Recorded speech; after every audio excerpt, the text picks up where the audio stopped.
ஐந்தாவது நோன்பை நாம் நோற்றுவிட்டு அமர்ந்திருக்கிறோம்.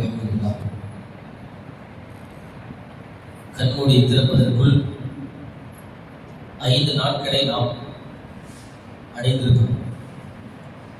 காலங்கள் மிக விரைவாக சென்று கொண்டிருக்கிறது.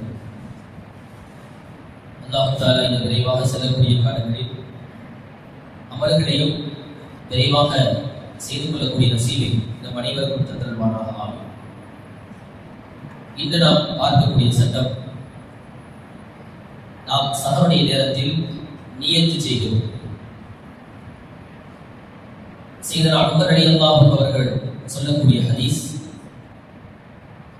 புகாரி ஷரீஃபுடைய முதல் ஹதீஸாக, இன்னமல் அஅமாலு பின்னியாத், செயல்கள் அனைத்தும் நியத்தை பொறுத்தே அமைகிறது என்று சொல்லப்படக்கூடிய ஹதீஸுக்கு அடிப்படையாக நியத்தை குறித்து சில கவனங்கள் நமக்கு தேவையில்லை. பொதுவாக எல்லா இமாம்களும் நியத்து என்பது அது மனதோடு சம்பந்தப்பட்டது, நாவால் முடிவது அல்ல என்று சொல்லியிருக்கிறார்கள். இமாம் ஷாஃபி ரஹ்மத்துல்லாஹி அலைஹி அவர்கள் நியத்து உள்ளத்தில் இருந்தாலும் நாவால் முடிவது கட்டாயம் என்று சொல்லுகிறார்கள். நாவால் நாம் என்ன செய்யணும்? மொழியும் அது கட்டாயம். என்ன காரணம் என்றால் அப்பொழுதுதான் ஒரு உறுதி ஏற்படும். ஏன்னா நுகர தொழுகையில வேகமா வந்தோம், நுகர தொழுகைக்கு வரும், தக்பீர் கட்டிடக்கூடாது. ஷாஃபி மதுஹபை பொறுத்தவரையில் நின்று நிதானமாக, எல்லாவற்றிலும் மிகவும் நிதானம் அவசியம். நியத்து செய்து அந்த இடத்தில் தக்பீர் தஹரீமா சொல்லும் போது இறைவன் அந்த இடத்தில் நினைவில் வைத்திருக்க வேண்டும். இல்லை என்றால் தொழுகையை ஏற்றுக்கொள்ளப்படாது. இந்த அளவுக்கு நியத்தில் அவர்கள் கவனம் செலுத்துகிறார். அதல்லாமல் எல்லா இமாம்களும் நியத்தை ஒழிவது சிறந்தது என்று சொல்லியிருக்கிறார்.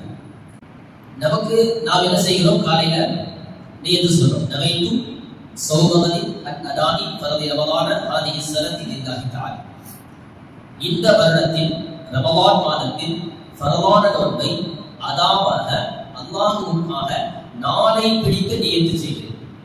நமக்கெல்லாம் நாளை என்று சொன்னால் மறுநாள் அப்படிங்கிற சிந்தனை வரும். இதனுடைய விளக்கம் என்ன அப்படின்னு சொன்னால், ஒரு நாளிலேயே பல பகுதிகள் இருக்காலே. இரவு என்று ஒன்று இருக்கு, நடுநிசி என்று ஒன்று இருக்கு. நடுநிசி, நடு இரவு, நடுநிசி அப்படின்னு சொல்லுவோம்.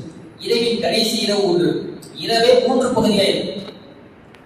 பகல் என்று பார்த்தால் அதிகாலை, காலை, முற்பகல், பிற்பகல். பகலே எத்தனை இருக்கு? 3 வகையா இருக்கு. அதே போல மாலை, மகரிபு வரைக்கும் மாலை தான், அது ஆரம்ப இரவு வரைக்கும் மாலை. அடுத்து பின்னேரம், மகரிபு, இரவு, இப்படி வருது. ஒரு நாளிலேயே இத்துணை பகுதிகள் நமக்கு உண்டு. நாம எப்படி எடுத்துக்கிறது? ஒரு நாளில் இரவும் உண்டு, பகலும் உண்டு. நாம நோன்பு நோற்பது எப்ப? இரவில நோன்பு நோக்க கூடாது, பகலில் தான் நோன்பு நோக்க வேண்டும். பகலில் தான் நோன்பு நோக்க வேண்டும் என்றால் அந்த பகலை நாம் நியத்து செய்ய வேண்டும். மகரிபிலிருந்து மறுநாள் மகரிபு வரைக்கும் ஒரு பிறை என்று நாம் கணக்கெடுத்துக் கொண்டாலும் கூட அதில் இரவு இருக்கு, பகல் இருக்கு. இந்த இரவு மகரிபிலிருந்து மறுநாள் அந்த ஃபஜ்ர் வரைக்கும் இரவுக்குட்பட்ட பகுதி தான். உதாரணத்துக்கு நம்ம என்ன செய்யறோம்? பெருநாளுக்கு பிற பார்த்துக்கிறோம்.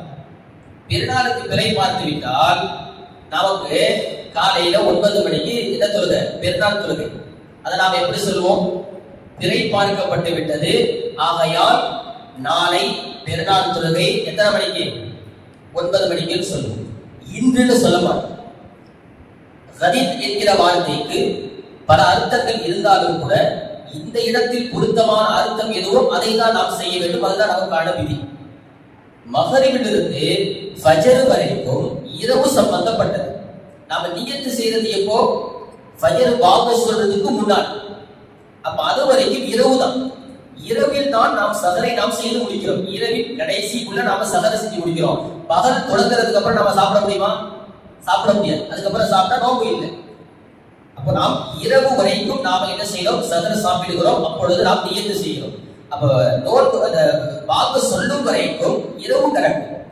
இரவு கணக்கு என்று நாம் எடுத்துக்கொண்டால் அந்த இரவில் நாம் என்ன செய்கிறோம்? நாளை பிடிக்க என்று நாம் நியத்து செய்ய வேண்டும். நாளை பிடிக்க என்றால் அந்த பாங்குக்கு பிறகு உள்ள காலை நேரங்கள் வந்துவிடும். பாங்குக்கு பிறகு மகரிபு வரைக்கும் நோம்பு இருக்கிறோமா இல்லையா? அந்த நேரம் அதற்குள் கட்டுப்பட்டு விடும். அப்ப நாளை பிடிக்க என்பதில் பகலும் வந்து விடுகிறது. அந்த மறுநாள் அந்த பாங்கு சொன்ன பிறகு உள்ள நேரம் என்ன செய்கிறது? கணக்கில் வந்து விடுகிறது. அப்ப அதனாலதான் நாம என்ன செய்யறோம்?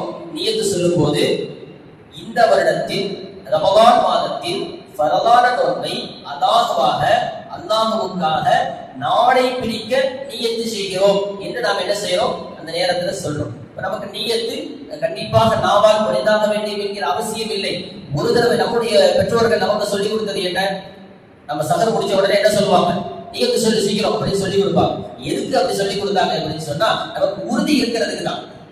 நமக்கு ஒரு உறுதி ஏற்படும், நாம நோன்புல இருக்கிறோம் அப்படிங்கிற ஒரு உறுதிப்பாடு வருவதற்காகத்தான் நமக்கு சொல்லித்தரப்பட்டதை தவிர்த்து இது பிதஅத்தோ ஷிர்கோ மார்க்கத்துக்கு முரணானதோ இல்லை என்பதை நாம் புரிந்து கொள்கிறோம். இது போன்ற சட்டத்திட்டங்களை தெரிந்து அமல் செய்கிற நசீபினை அல்லாஹ் நம் அனைவருக்கும் தந்தல் புரிவானாக. ஆமீன்.